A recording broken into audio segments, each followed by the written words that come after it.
Frère, l'adoration d'aujourd'hui n'était pas bien. La façon que vous avez conduit l'adoration aujourd'hui dans les cultes, vous ne nous avez pas amenés dans la présence de Dieu. On a déjà presque tous dit ça en sortant d'un moment de service de culte. On se dit, l'adoration n'était pas au point. Ah oui, mais bizarrement, lorsque je lis la Bible, la première fois que le verbe adorer est cité dans la Bible, il n'a rien à voir avec la musique. On voit un homme, Abraham, qui prend son fils, qui s'en va à la montagne avec, et il dit à ses serviteurs, nous allons adorer l'Éternel à la montagne. Finalement, qu'est-ce que l'adoration veut dire? L'adoration n'est pas un chant, elle n'est pas un moment de culte, mais l'adoration, c'est cette obéissance extrême à la parole et à la volonté de Dieu. Chaque fois que tu obéis à la voix de Dieu, tu vas à l'encontre de tes propres objectifs, tu acceptes de faire plaisir à Dieu, tu es en train d'adorer. Le ministère d'adoration par le chant, on vient le voir un peu plus tard dans la Bible, lorsque le roi David va ramener l'arche de l'Alliance à Jérusalem pour la première fois. Il va établir les Lévites qui vont commencer à chanter devant l'Éternel en présence de l'arche de l'Alliance 24 heures sur 24.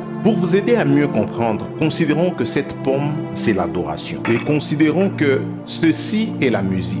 Je n'ai pas besoin de cette assiette pour manger la pomme. La musique peut être un support pour mon adoration. Je peux adorer avec mes offrandes. L'adoration reste la même. Je peux adorer en aidant les pauvres. Je peux aussi adorer en offrant mon propre corps comme un sacrifice près de l'Éternel, en m'abstinant des péchés. Je peux aussi adorer en sacrifiant mon temps pour faire cette vidéo. Autant je pouvais le faire pour gagner de l'argent, mais j'accepte d'obéir à cette instruction reçue de Dieu. Donc à partir d'aujourd'hui, lorsque tu vas au culte, il n'y a pas un moment spécial d'adoration. Le moment des offrandes, les moments où tu écoutes la parole, mais surtout le moment où tu retournes à la maison et tu mets en pratique cette parole de l'Éternel, c'est là ta vraie adoration.